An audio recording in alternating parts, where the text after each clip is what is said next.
تعالى في القرآن الكريم. أعوذ بالله من الشيطان الرجيم. والتين والزيتون وطور سينين وهذا البلد الأمين لقد خلقنا الإنسان في أحسن تقويم ثم رددناه أسفل سافلين إن الذين آمنوا وعملوا الصالحات فلهم أجر غير ممنون. Shadaqallahul Azim. Ayyuhal jam'ul karim, para pengharap ampunan dan keridhaan dari Allah Subhanahu wa taala. Yang saya yakin betul hadirnya kita di tempat ini menjadikan sebab Allah angkat derajat kita dunia akhirat.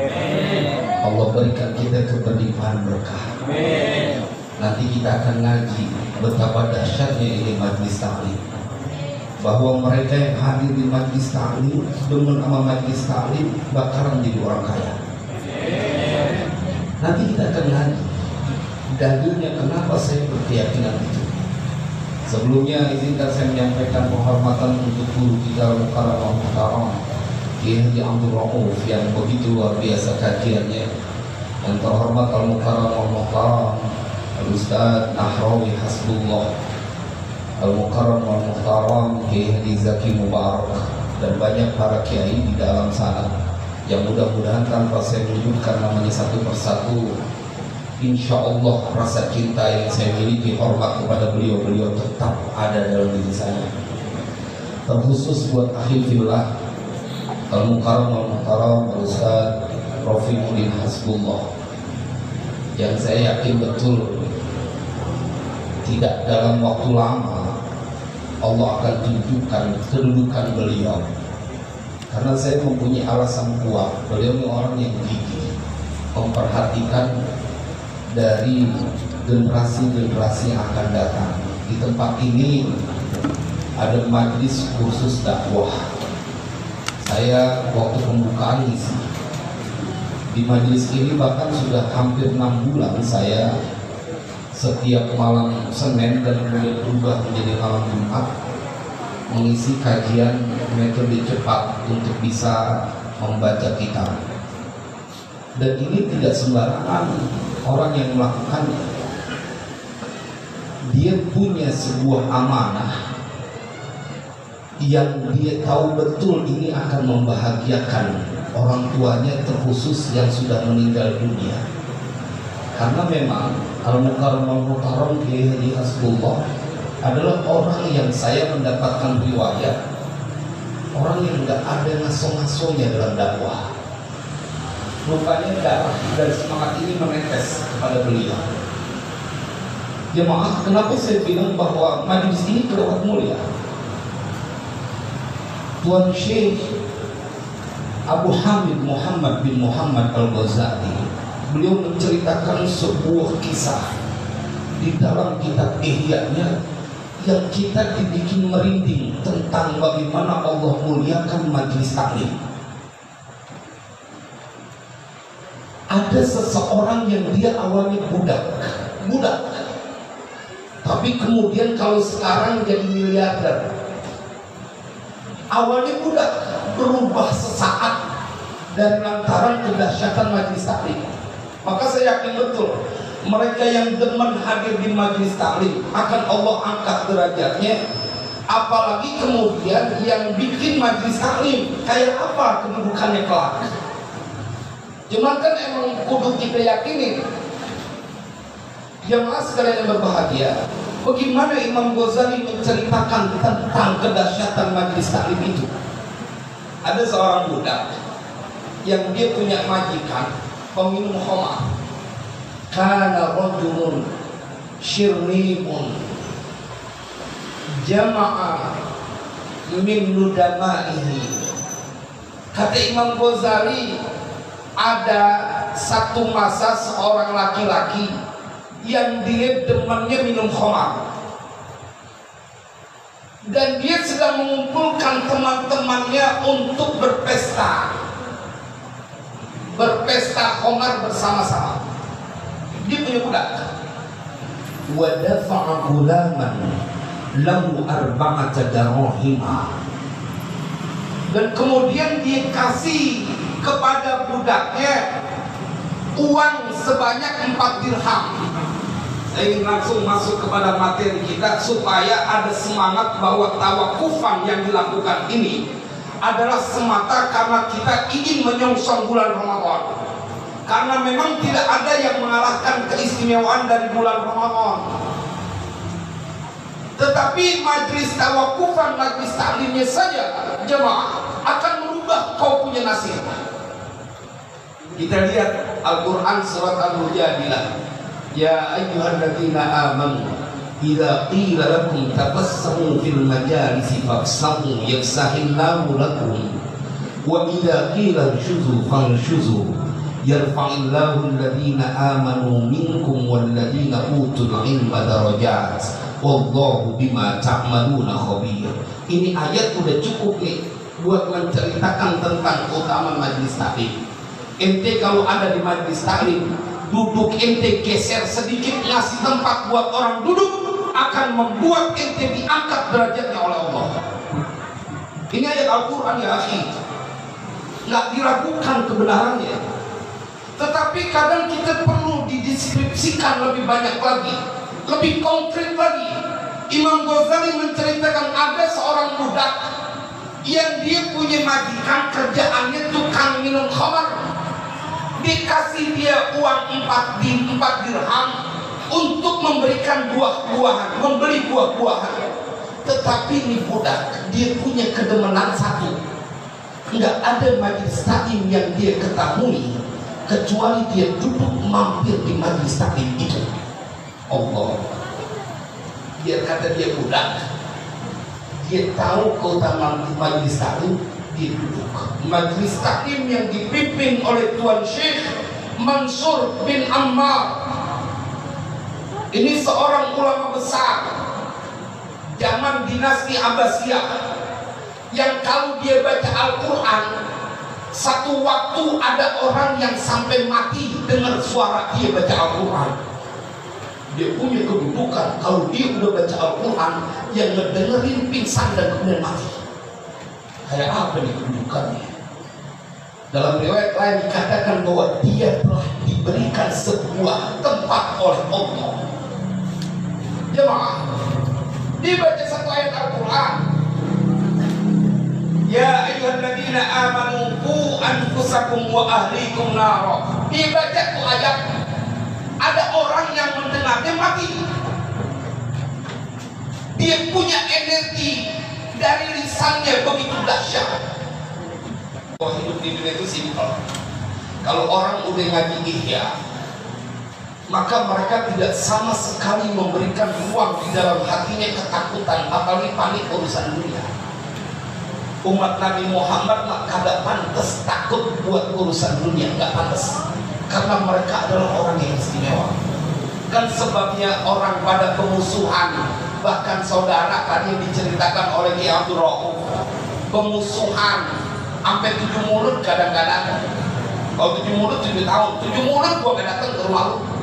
Kalau orang Betawi dulu kalau udah nggak ada begitu.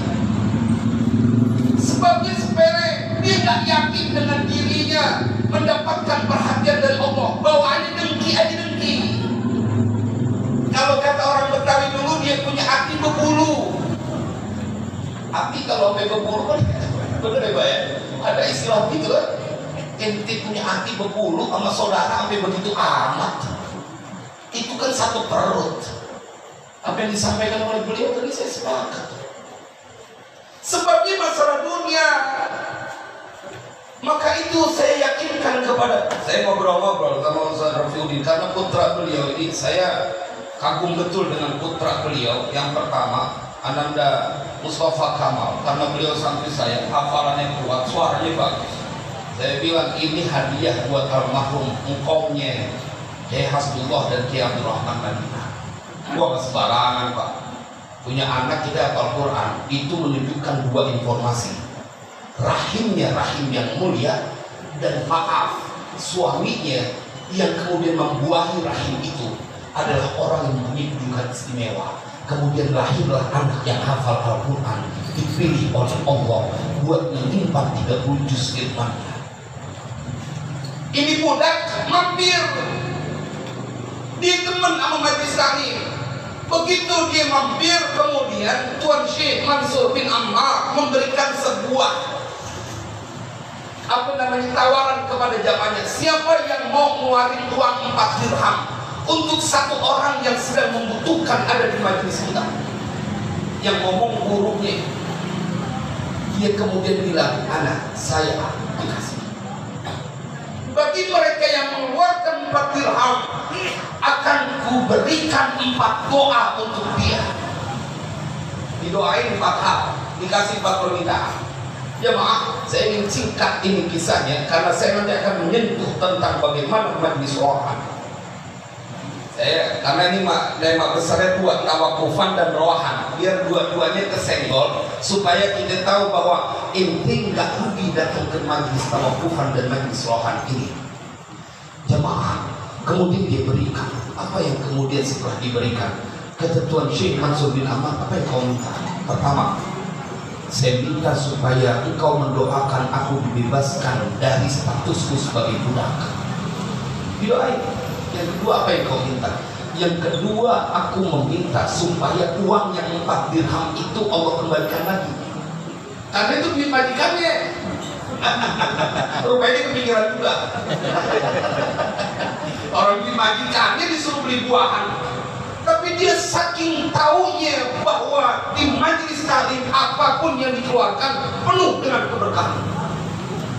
Itu yang kedua, didoain. Yang ketiga, apa yang kau inginkan? Aku meminta supaya Allah menerima taubat dari majikan. Uridu ayyatuballah li sayyidi. Aku menginginkan supaya Allah menerima taubat majikanku. Yang ketiga, itu didoain. Yang keempat apa? Dia minta semoga Allah mengampuni dosaku, dosa majikanku, dosa engkau dan dosa semua kaum muslim. Majikannya orang yang demen minum khamar. Dia sebagai seorang budak mempunyai loyalitas yang tinggi, tetap minta supaya didoain Allah terima taubat saya punya majikan. Jemaah, begitu telah dia pulang, ditanya majikannya, kemudian bertanya, aina abtaqta, kemana kau bisa jadi terlambat? Diceritain apa adanya. Waqassa qissatan, diceritain tuh. Dia bilang bahwa ada 4 dirham yang dia keluarkan nggak jadi dibuat. Jemaah, hati manusia itu dalam genggaman Allah.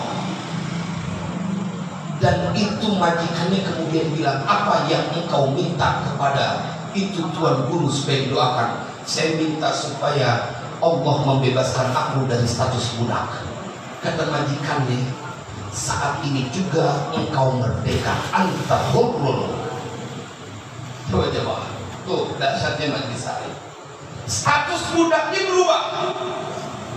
Apa yang kau minta kemudian?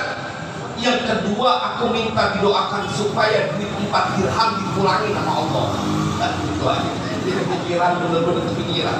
Kata majikannya, engkau dibebaskan dari 4 dirham dan aku tambahkan 40.000 dirham untukmu. Berarti kaya udah ada. Apa yang ketiga kemudian, aku meminta kepada Tuan Syekh untuk mendoakan supaya Allah menerima taubatnya. Kata majikannya, hari ini kau menjadi saksi aku bertobat dari semua kesalahanku di hadapan Allah. Dan yang keempat kemudian, aku meminta supaya Allah mengampuni aku, engkau dan semua kaum muslimin. Kalau kata majikannya itu bukan wilayah aku, maka aku tidak bisa memberikannya. Cuma saya ingin mengatakan bahwa kayak apa Imam Ghazali ingin menceritakan sebuah formula sederhana, inti mau berubah menjadi orang yang diberikan kesenangan demen sama majlis taklim. Dan apa yang terbayang yang akan terjadi kepada Ustaz Rafiuddin Hasbullah, yang beliau tidak pernah lelah untuk mendampingi mereka di majlis taklim. Setiap malam repok, beliau tuh orang yang sering terlambat dalam majlis mudzakarah. Kenapa? Karena beliau mau liburin majlis malam repok. supaya ngajarnya dapat, kemudian baru ke tempat saya ke Istana Al-Quran, kumpul bersama para asatidz sampai menjelang subuh. Ente pikir Allah kagak lihat? Wallahu bima ta'maluna khabir.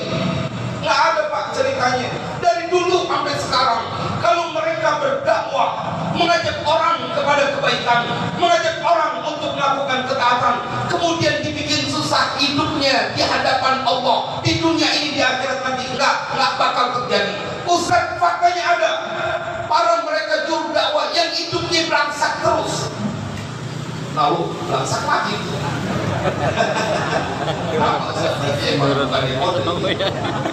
Emang udah capek didengerin saya kali. Ya maaf kalian yang berbahagia. Ya ini yang gelap-gelapan udah dasar muka kita pas-pasan. Ya maaf kalian yang berbahagia. Kalau ada faktanya yang begitu, lihat, jangan-jangan dia berdakwah bukan karena Allah. Kan nggak bisa ente ngumpet hati ente yang terdetik dalam hatimu, dalam pengetahuan Allah, nggak bisa. Kelar kota Majlis Taklim, kemudian Rohan Akbar.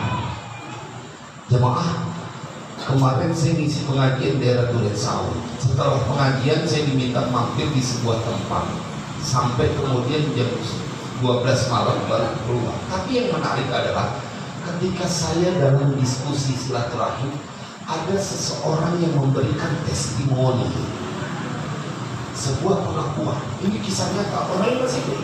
Dia 3 tahun di atas saya umurnya. Kemudian dia cerita, Ustaz, dulu aneh itu merasain susah sesusah-susahnya. Apaan ada yang kita punya, kita jual. Kebetulan ada istrinya juga, ada istrinya yang cerita juga. Semua kita jual buat ukuran makan, dagangan kita habis, bangkrut sebangkrut-bangkrutnya. Cuma kan saya orang Betawi Ustaz, saya malu kalau toko itu saya tutup. Jadi saban hari biar gak ada yang kita jual, tetap tuh rolling door kita buka. Asal ada orang nanya, kemudian dia bilang kita belum belanja. Karena dagang, kita belum belanja. Kata saya, mau belanja pakai apa? Dia belum buka dagang. Saya malu Ustaz sama tetangga, gengsi saya, gengsi. Dan ada kepuasan saat dengar suara rolling door ditutup, rolling door dibuka. Sampai dia bilang, Ustaz, gak ada lagi yang saya jual kecuali cuma TV 14 inci. Ya mana bermuatan susah. Saya bilang, Pak, TV 14 inci tahun itu yang dijual berapa?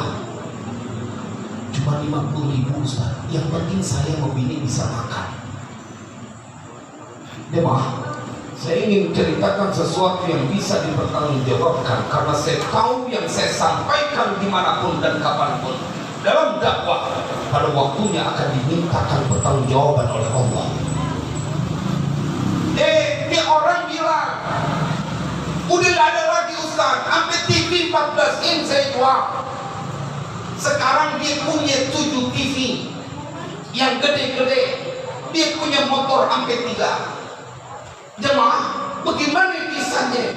Dia bilang, Ustaz, saat saya dalam kesedihan yang berkepanjangan, tiba-tiba ada seorang Habib datang dan kemudian memberitahukan ente ziarah ke kuburan orang tua ini. Ini masuk bab rohan, bahwa orang tua yang telah meninggal dunia sampai dia di dalam kubur masih tetap bisa memberikan keberkahan buat anak-anak yang masih hidup. Ini buktinya. Dia udah susah, kemudian dia cerita, saya ziarah Ustaz. Apa yang saya lakukan pada saat ziarah itu alam-alamnya lebih tinggi dari badan saya, saking gak diurusin. Maka saya ziarah bawa-bawa buat membuka jalan. Begitu kelar ziarah Bapak, saya sampai tegesin. Saya manggil abang, Bang, berapa lama dari ini habis ziarah? Saya ngomong nanya ke abangnya, bininya yang dekatnya nyamber, nggak pakai lama Ustaz. Habis itu duit saya kayak air, nggak berhenti. Saya tanya penasaran, Pertama kali dapat rezeki setelah ziarah bagaimana? Saya bilang sama dia, buat modal ceramah saya, kan ini mau ceramah kau lebih banyak, kita perlu bukti yang banyak tentang orang-orang yang mendapatkan keberkahan, bahkan orang tua tidak mati. Ya maaf, dia bilang, Ustaz, satu waktu ada orang mau jual rumah, dia nyuruh saya buat nyalokin. Itu dilalahnya Ustaz, langsung ada yang beli. Begitu saya tawarin, saya dapat fee-nya Ustaz. Ya Allah, gampang betul Allah kalau mengangkat derajat orang, dihilangkan kesusahan karena itu ziarah. Itu bapak inti udah mati, inti ziarahin, inti kagak susah. Bagaimana kalau engkau masih mendapati ayahmu, ibumu masih hidup, kau buat mereka nyengir, kau buat mereka tersenyum, kau buat mereka bergembira, apa yang terjadi pada dirimu? Maka bila engkau mendapatkan kesulitan dengan hidup yang cuma sebentar, bisa dipastikan ente jangan-jangan kurang ajar sama orang tua, suka bikin orang tua sedih. Allah gak mau tinggal diem, karena orang tua itu orang yang diberikan kedudukan istimewa oleh Allah.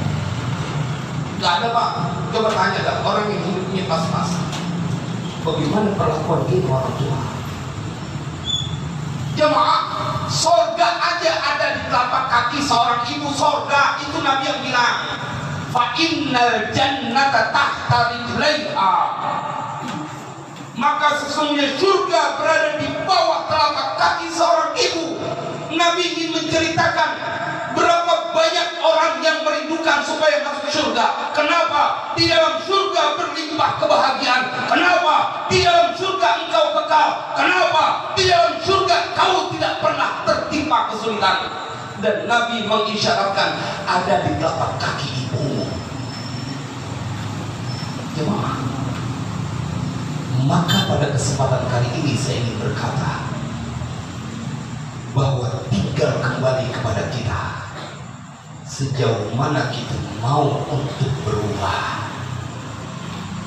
Lihat aja, mereka yang berbuat baik kepada kedua orang tua, hidupnya diberikan keberiman berkah. Ustaz Rafiuddin ini saya kenal dekat. Beliau begitu hikmah, hormat bukan cuma kepada ibunya, bahkan kepada beliau punya mertua. Dan ini kunci yang saya bilang sama beliau, enti kudu siap bakalan jadi orang besar. Saya bukan cuma kelewat banyak dalil yang saya hafal, tetapi karena saya melewati masa itu. Pada satu waktu, ini pertama kali saya suka ceritain sama Ustaz Robi, saya ceritain kenapa saya kemudian sampai sekarang di dunia dakwah. Saya dulu cita-citanya menjadi orang kaya, menjadi orang kaya. Saya pernah sampai jadi direktur operasional di sebuah perusahaan. Tapi saya pikir itu masih terlalu sederhana dan capek karena tiap hari kudu mikir kerjaan. Satu waktu saya diajak untuk ngisi majelis taklim, Pak, suruh ngebadari. Saya ingat betul waktu itu disuruh badari kita Fathul Qorib. Pertama kali saya duduk di majelis taklim karena saya pernah di pesantren, saya juga nggak mundur. Saya bilang, dia dah siap, gimana dia mau tawah dulu, udah kelamaan nih kita pada kagak baca gitu. Orang kita pengen jadi orang kaya, dia mau kita buka, kita ngajar, dikasih amplop. Saya kemudian begitu pulang, itu waktu itu keuangan begini nggak bagus. Kemudian begitu pulang, saya nggak buru-buru ke rumah, saya mampir ke rumah ibu saya kasih amplopnya itu ke ibu saya. Saya nggak buka, berapapun saya nggak buka, saya kasih juga. Sampai kayak gini, keberkahan itu nggak ketahanan. Ngimpi aja kagak, punya pesantren sampai 12 cabang, ngimpinya juga enggak. Kenapa jemaah? Doa dari orang tua begitu boleh jadi ketika kita kasih amplop dia berdoa, ya Allah saya senang sama anak saya ini.